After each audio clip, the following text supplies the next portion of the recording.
Florida and the senseless shooting, and hopefully it'll never happen in our schools.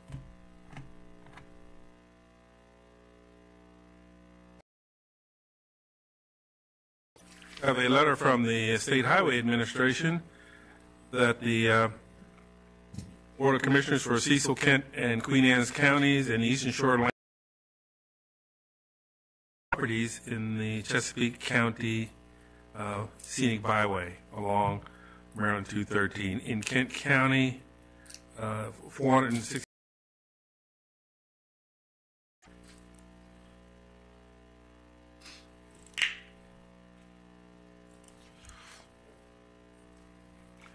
Have they voluntarily surrendered their license for Class B beer and wine liquor license with caterers privileges before the expiration.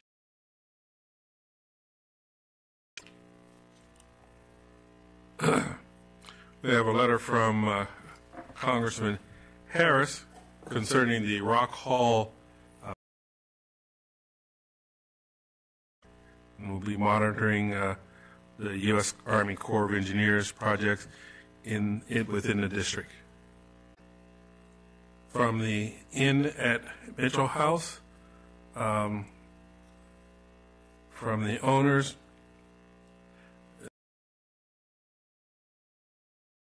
Colchester area in which they were vehemently opposed. Okay, we have moving second to approve the minutes as submitted. All those in favor say aye. Motion is carried unanimously. We have several raffles for a raffle only held at the Elks Lodge in Chestertown on Belrose Lane on February. Permit from the Betterton Still Pond Lions Club for a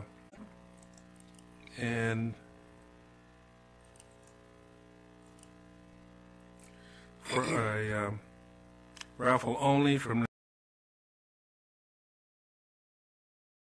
raffle only to be held at their facility on March 23rd. Motion to approve all three. Second.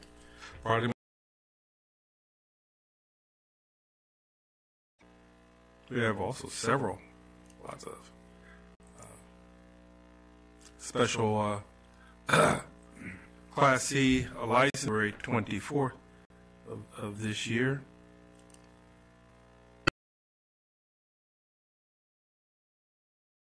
Community Volunteer Fire Company of Millington, a beer, wine, and liquor application for a Cornhole League fundraiser at the Millington Fire Department to be held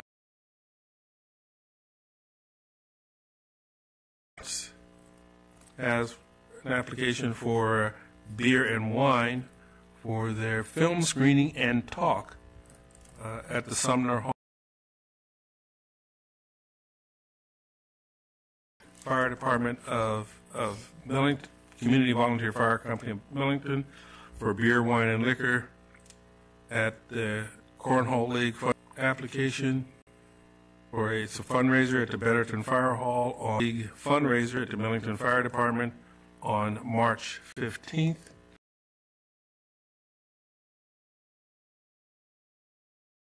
For a Cornhole League fundraiser at Millington Fire Department on March 22nd.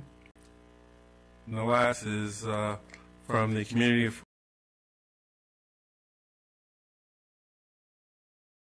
Since these are applications for a liquor license requiring a public hearing, this is that said public hearing. Does anyone have any comments for or against the aforementioned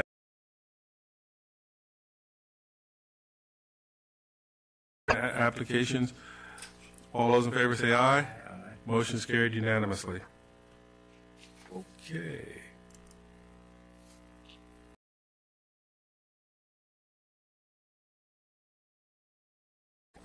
All those in favor say aye. Aye.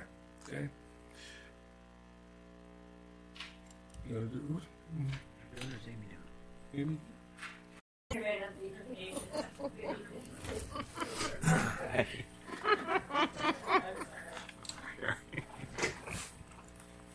have your 4 agricultural land preservation districts before you. One is Richardson Clover Soils.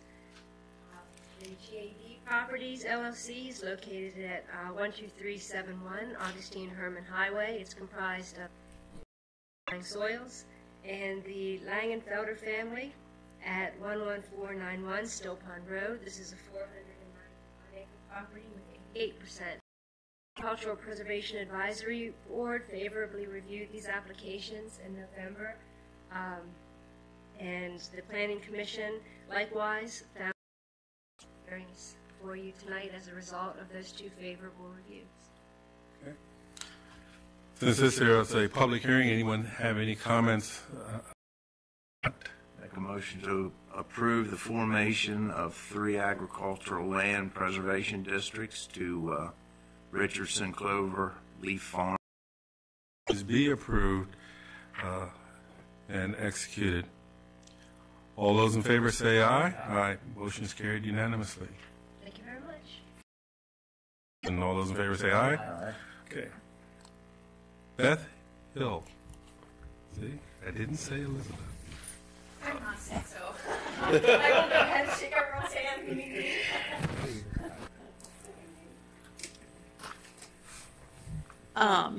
Well, thank you for the opportunity to be here this evening.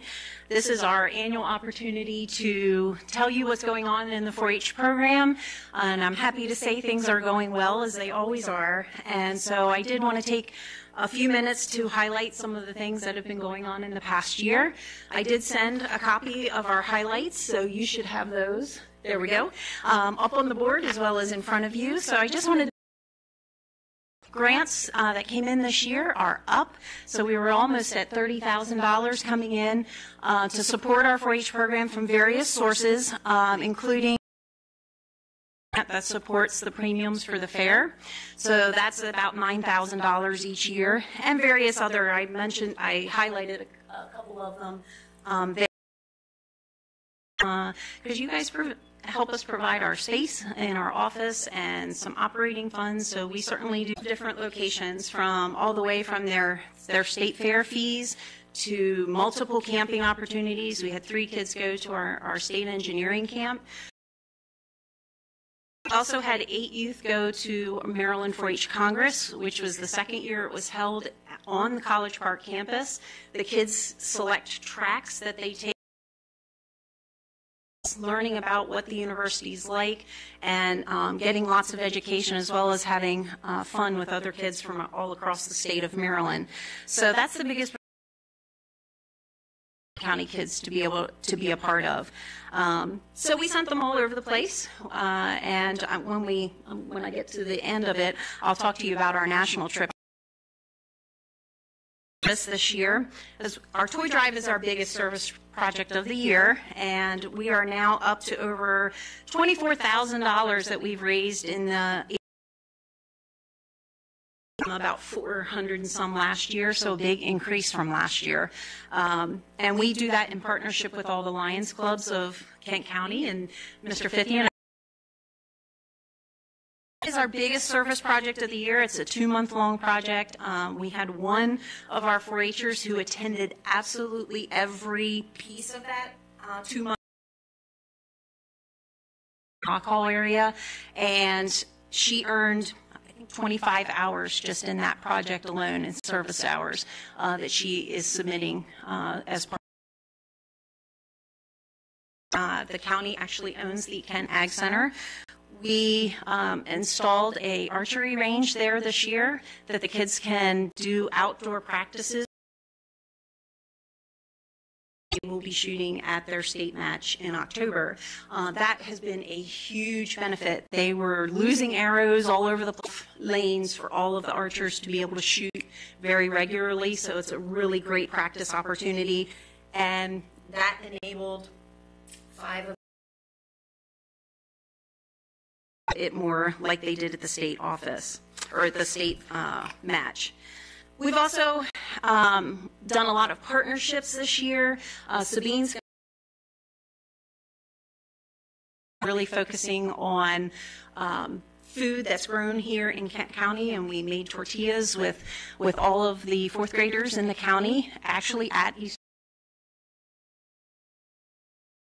that we are working on in the garden, and I think she's going to highlight that as well. But that was fantastic. 20-some kids chose to become a part of this project, and multiple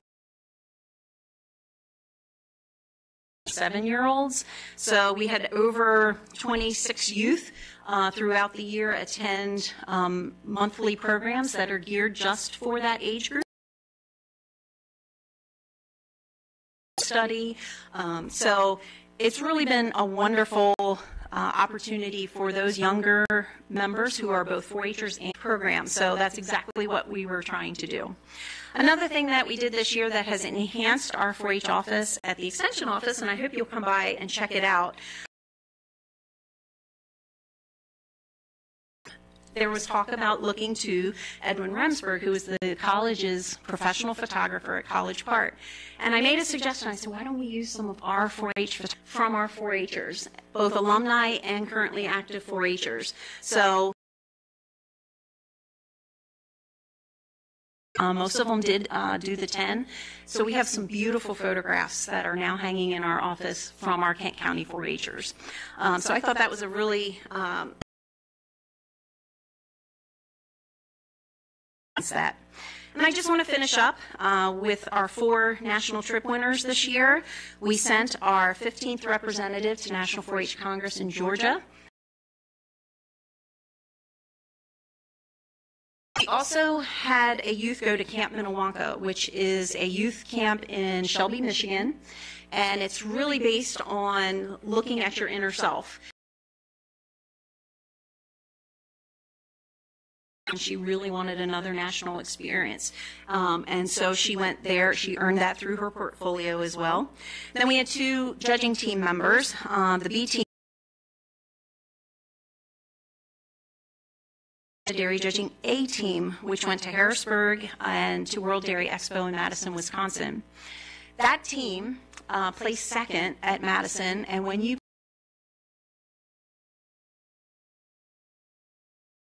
earning funds for his team to travel to Scotland in June. He's the 4th Kent County member that's made this trip, which is fantastic. First, Scotland is really an awesome thing. So I know Ethan's really excited about going that, so we're going to be helping support him on his trip to Scotland.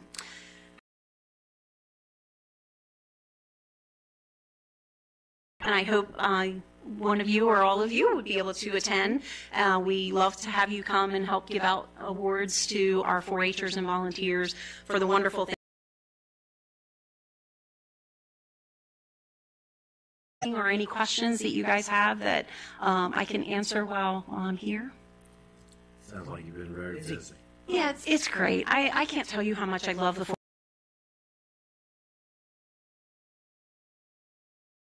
Level. That's more than any county on the shore. So Cecil only had 1. Queen Anne's had none. We had 5 go from our little county.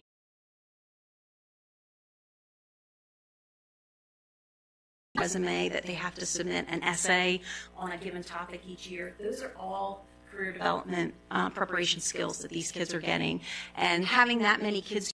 And that shows that they really feel that it's worth it, and they're getting that multiple exposure to gets to that point a little bit later this year. So I hope we will have another national trip winner coming later on in 2018. So I'm really excited. So thank you guys so much. Maryland Extension Service for that. You know, our kids can shine because of leadership. Yep, and they're definitely working.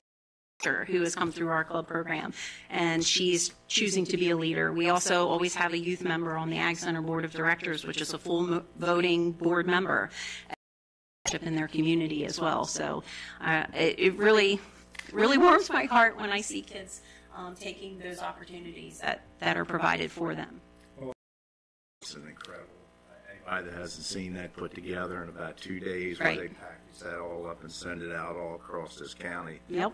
Really, that's all of the Lions Club members, but also our 4-Hers, we're planning and working on this for 2 months. So when you say they're earning 20 hours of service learning this year, well, that was last year. Ian Harvey, our horticultural program assistant, master gardener, University of Maryland Extension.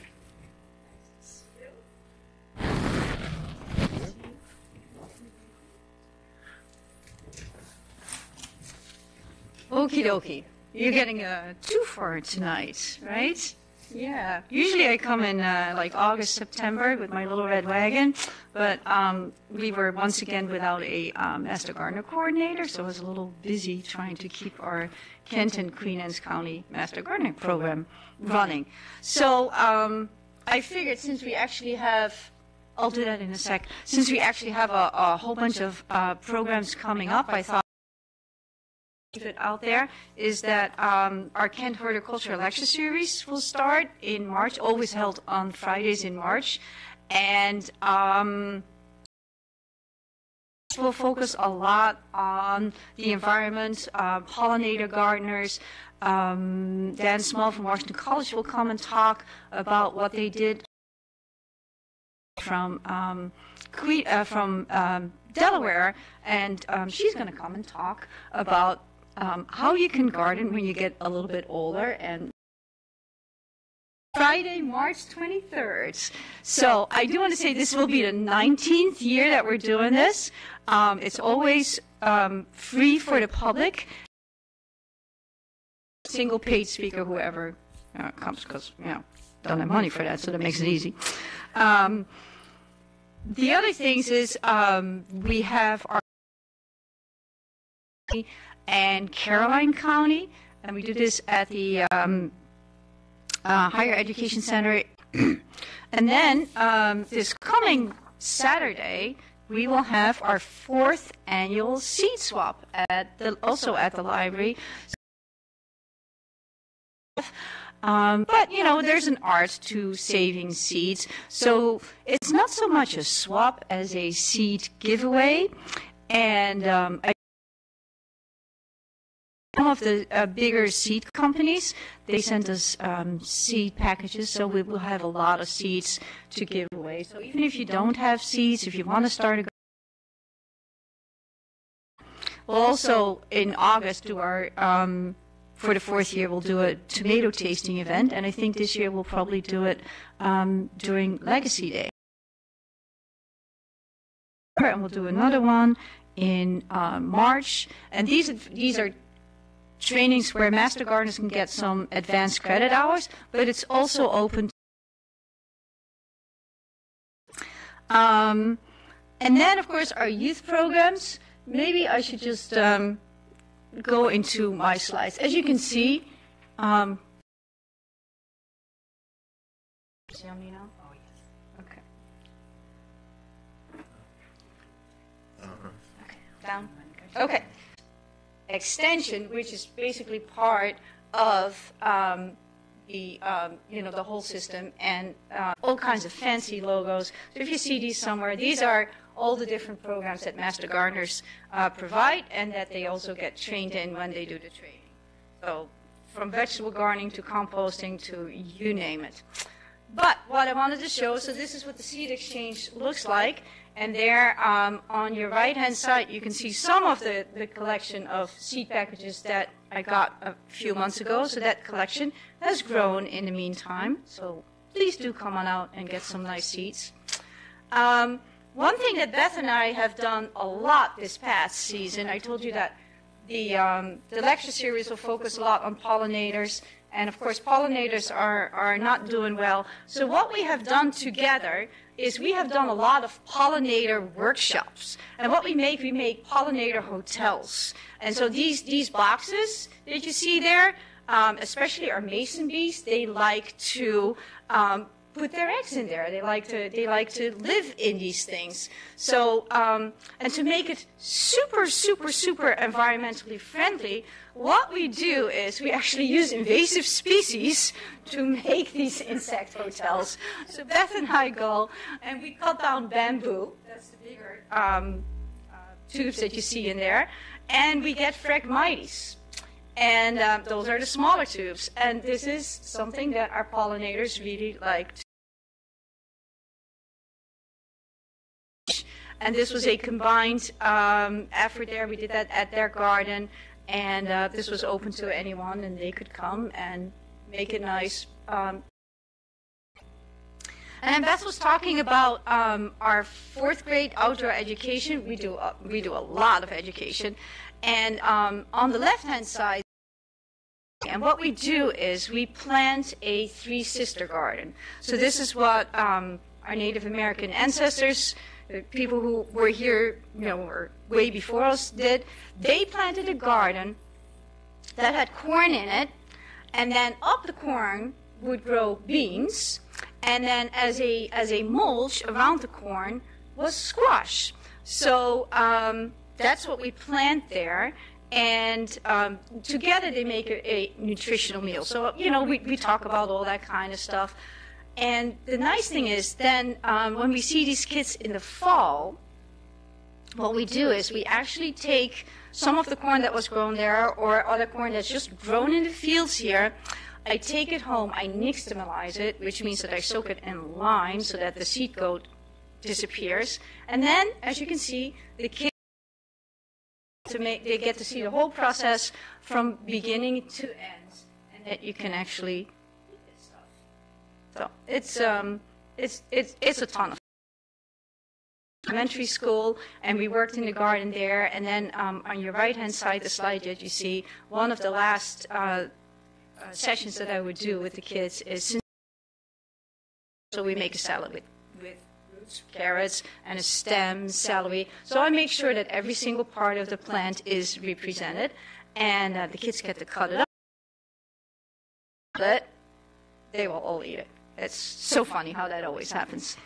And then this year what we did too, I helped Beth with that's the middle slide, about all the different entries and exhibits, and we did a lot of food sampling there once again. Then, not only do I work a lot with in the gray shirts, that is the team of AmeriCorps kids that was at Sassafras Education Center this past summer, and they came out to the garden at Wharton.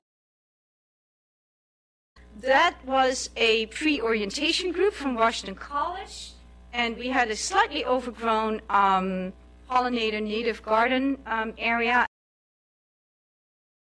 That was really cool. And then, of course, you will find us at our at the farmers market with our Ask a Master Gardener. Work gets wet, but you'll see us there if you have any questions about growing anything. And I think that was it. Okay. Opportunity to do my fantastic job, because it's always fun to. Oh, and I did not talk a lot about Kent Bay, but that is, I have to give kudos to the new principal.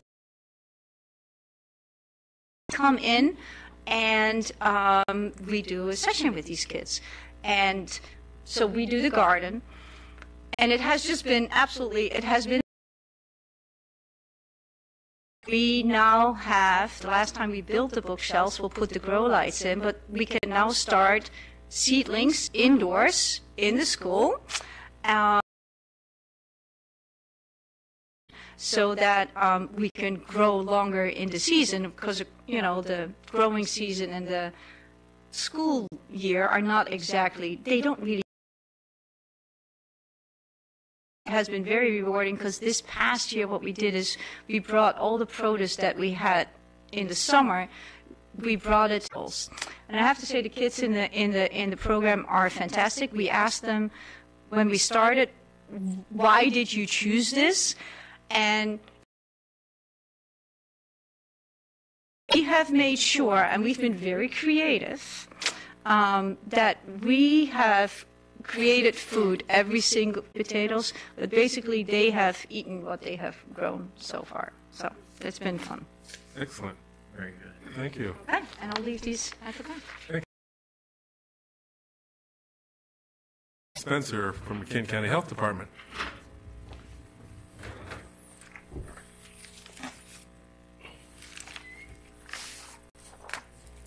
Good evening. Thank you so much for having us here.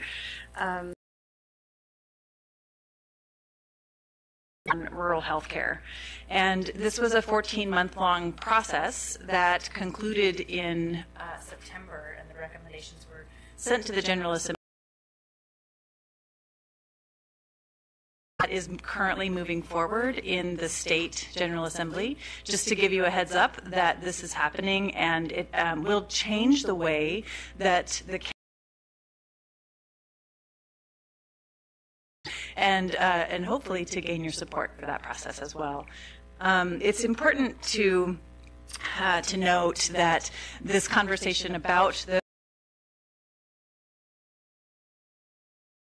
and so as part of our charge, we were asked to look broadly at the health of vulnerable populations in the Midshore. Course, so physician and other providers and their availability, and we were asked to look at the economic impact of a hospital in a community over a period of a few years, acknowledging that it would be difficult for the state to take on every recommendation in the first year. And so the foundation really is what we came here to speak about tonight, is a collaborative arrangement among 5 Midshore counties where each of the public health officers and an executive committee of providers in the area, as well as a broad membership of providers in the area, would undertake planning for a region rather than individual planning on a county-by-county basis. And the reason why we felt that this was a good way to move forward for our planning purposes is to acknowledge the lack of population density in rural areas, some of the seasonal challenges that we face, some of the distribution of services across the region, and to make sure that everywhere in the region those services are available to people. We ultimately recommended that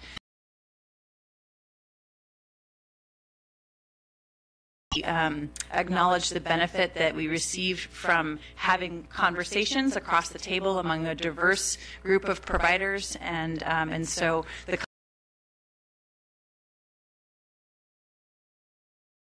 introduced by Senator Hershey, who also sat on our work group, and it essentially, as I said, just establishes a new planning process for the 5 counties. Distribute resources across the Midshore region. Yeah, so currently, there is a regional planning.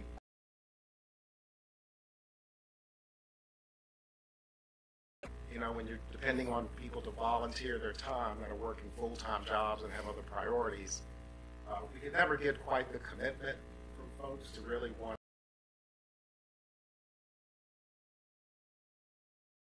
But we just never could get the commitment from folks because it was a volunteer organization. So one of the things we brought to the workforce, and we recommended to this entity, you know, that can really be devoted and be committed to making some changes. And thus this legislation was sort of born. A lot of stakeholders will be mandated to have meetings. I mean, that's half the battle if you can get people at the meeting. It's going to be an accountable battle forces to have to make some changes. But the best part is that in the bill, it assigns to the governor, not because that's really what this takes. It takes a full-time person with some expertise and issues. So this will be the first time we'll have a paid full-time person, executive director, if you will, whose solo focus will be all the other counties supported. So we may need a support letter at some point, and I guess we were just wondering if we could count on that. That's great. Thank you. There's a hearing in the Senate Finance Committee on this bill on March 1st, and a number of us are going to be going there to testify. Grant even in advance, but in anticipation of the establishment of this collaborative, they've already received a significant grant. So this is really a positive. And states are struggling with what to do with their rural healthcare systems, and nobody has an answer. And so the country was kind of looking at this process that we were going through to see if there was anything that really sparked a positive idea. And so several states are really looking at how this takes hold, and so it really could put the Mid-Shore in a position to be a model, not only for Maryland, but for the country. So it is really, really, really exciting. And I want to say in full disclosure, because this issue originated with the concerns around the hospital, the work group recommended that there be a study and made the same recommendation. So that's two independent groups saying that the inpatient beds need to remain in Kent County. The challenge and some of the regulatory issues at the state level around cost and how reimbursements are made, there's to be here. And so now it's incumbent upon the state to make a special designation, and we don't know what that looks like yet, but so I want to be clear that what the collaborative is doing is not necessarily related to inpatient services right now. They would have an opportunity to beds here. However, I think there's some concern that's been raised recently about the status of the hospital and whether or not establishing this work group. And in that bill, it recommended, or it told Shore that they were not able to cut services. Now has the opportunity to make sure that Shore is living up to their end of the bargain, just to make sure that we're still on track to continue inpatient. The projected time when the new regional hospital in Easton would open around that time? The challenge to what? To make. And that is because of the distance from areas in Kent County to other available inpatient care. So remain here because the distance is too great to Easton, and consolidating all services in Easton doesn't serve the region well. I agree. Have you looked at the agreement that Union Hospital and Elkton did? Apparently, I'm not overly familiar with the hospital after the merger. I haven't looked at that specific agreement. No. Are there any other questions? Okay. You are still interested in the outcomes of the inpatient services, just to make sure that the county continues to press for its own interest in that regard.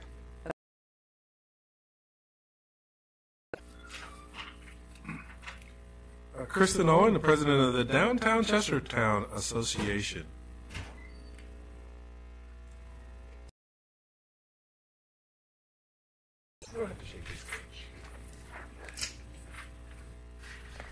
Good evening.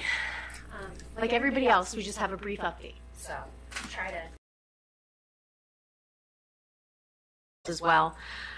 Downtown Chestertown Association was actually incorporated in 1966. So this organization has been around for quite a long time, but it's been participation of the businesses downtown. Nancy McGuire 8 years ago really got DCA back in action. It had been dormant for a little bit, and it really only been we do focus mostly on the businesses located in the historic district of downtown Chestertown.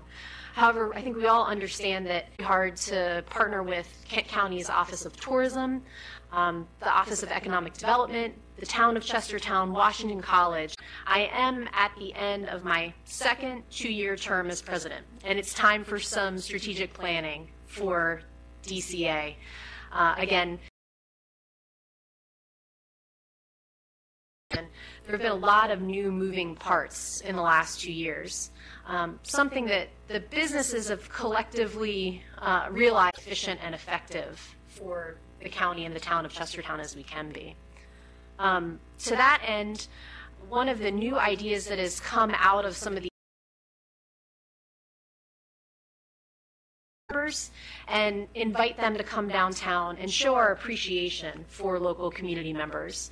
One of the things that we'd like to launch and that we're planning to launch are industries, business industries, that we can say to them, you know, we appreciate what you're doing, Kent County educators or hospital employees, and we'd like to welcome you downtown, offer you a discount for shopping or dining, and get to know what we have to offer. Shannon has been really instrumental in bringing that together and represents one of our newer businesses downtown, Eastern Interiors. So, you know, it's been really great to have some of our newer businesses have a renewed sense of participation in the Business Association. And we look forward to having future reports to you about how we can more creatively collaborate with the local community to help support equity. The Chamber of Commerce reaches out to all businesses in the county, and Loretta does a whole lot more legislative work than we do at the town level. So her scope is broader in terms of the number of businesses that she communicates with and her staying up to date with state legislative issues. I wish I had more time to take it on, but we do leverage the Chamber of Commerce for her expertise in those matters. Yeah, we all have businesses to run, exactly. Did I miss anything, Shannon? Just a couple events that we hold every year. I'm not sure if everyone's familiar with the First Fridays. Those are the First Fridays. Every month there are different offerings in all of the shops downtown. They stay open a little bit later just to kind of keep people mingling in the areas. So now that we are getting into the springtime, that'll be another popular town. And some of the other events that we have held in the past through this strategic plan that we've been going through are going to kind of be reinvented over the next couple of years. So you'll see some of those morph into something else or some additional events in the future as well. Okay. Very good. Thank you for your time. Thank you. Thank you.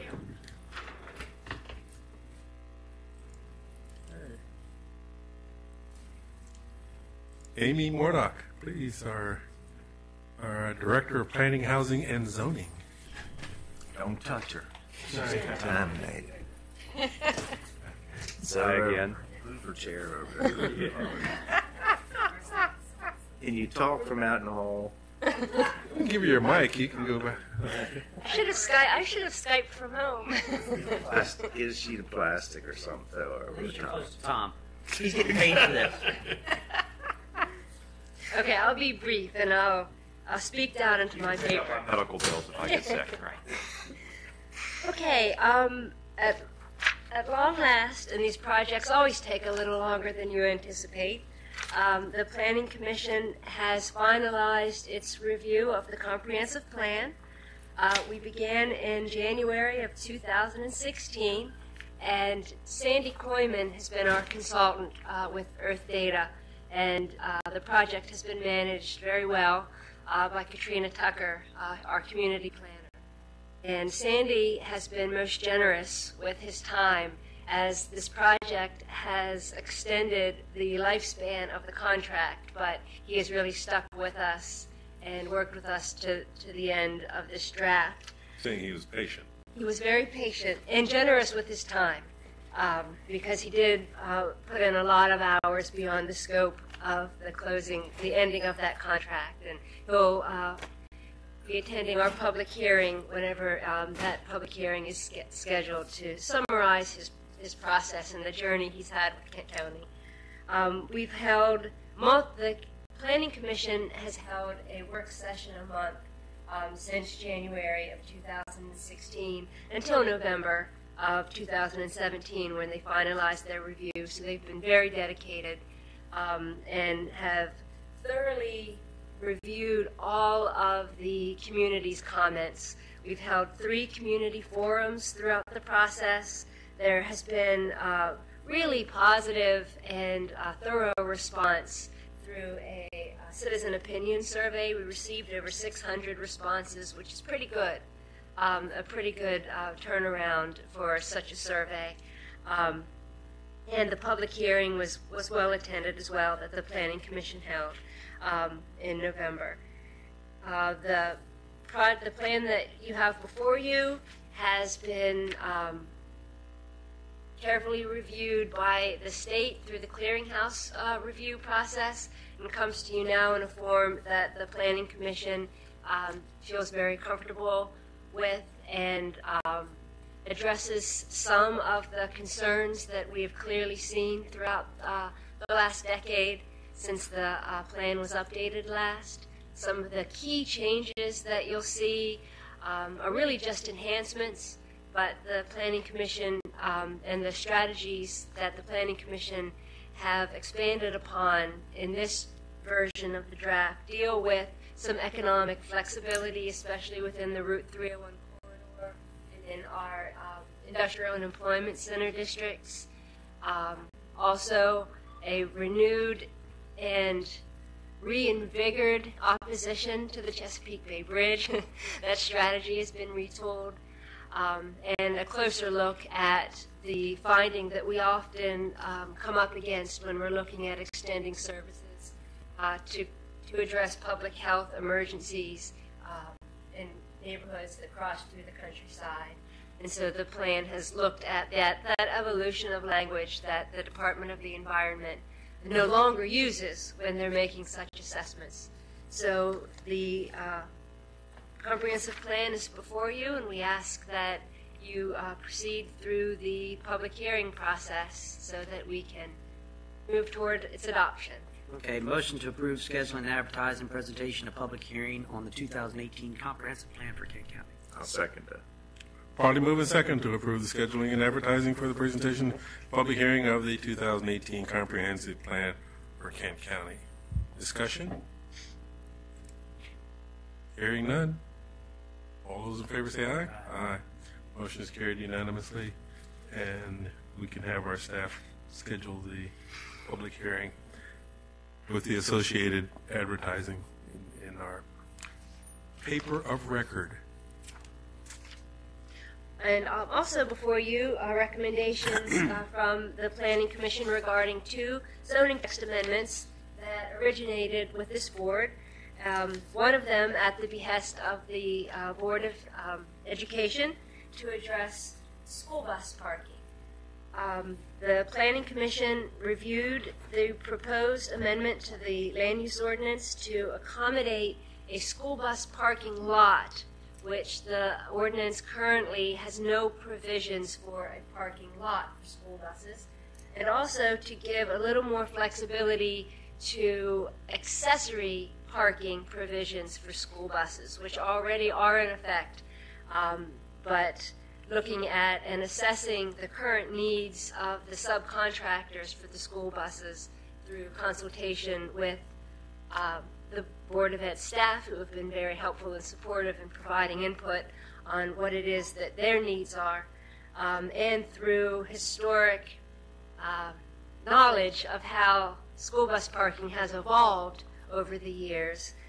The text amendments you have before you are provisions that add for school bus parking lots in the village, intense village, and commercial zoning districts as special exception uses, which means but subject to individual review based on standards that govern the way those uses should fit into the communities in which they're proposed. So there are site plan review standards originated with this board, and staff put forward another special exception use because this use, the manufacture processing of products to include food products and a wide variety of other manufacturing processes are already permitted uses in our industrial and employment center districts, but not in a Crossroads commercial district. So to address that need expressed by the commissioners and to find consistency with the land use ordinance, a special exception use narrowed to food processing and to exclude animal and food processing, which is of a higher level of intensity, was added to the Crossroads Commercial District and to the special exception provisions. Those provisions reflect the provisions that exist for such similar uses in the commercial district, but also sets a few additional provisions in light of this use in a crossroads commercial district, which is generally located obviously at a crossroads and adjacent to generally a village where the uses are more retail and residential in nature. So the Planning Commission favorably looked at a 10,000 square foot gross floor area limit on such an endeavor in that district. They found that there is a need to provide flexibility in the regulations to allow reasonable and compatible economic development in this zoning district. There are only 111 acres of of the cooperative and county staff, and worked on a revised shared sanitary facilities agreement. And so we have an agreement that is in acceptable form to both the cooperative and to the county. Items to be worked out was, what do we do if the state funding doesn't place? And at the same time, we had a concern that we didn't want to be obligated to fund the system if the state funding didn't come into place. So the resolution of that was that if the funding does not come into place, then the whole agreement would become null and void, and we would be back to where we are today. We'd have to negotiate a new agreement. Now, we believe the chances of that happening are unlikely. John Beskin of the Health Department has advised that that funding is in place, and he's confident that project will be fully funded. We are concerned a little bit about timing because we're coming, rapidly to the close of the current fiscal year. So what we put in the agreement is the CACWay is obligated to make quick application for the funding. In the event that the funding is not available for FY18, we can extend this agreement into fiscal year 19 if the funding is available in fiscal year 19.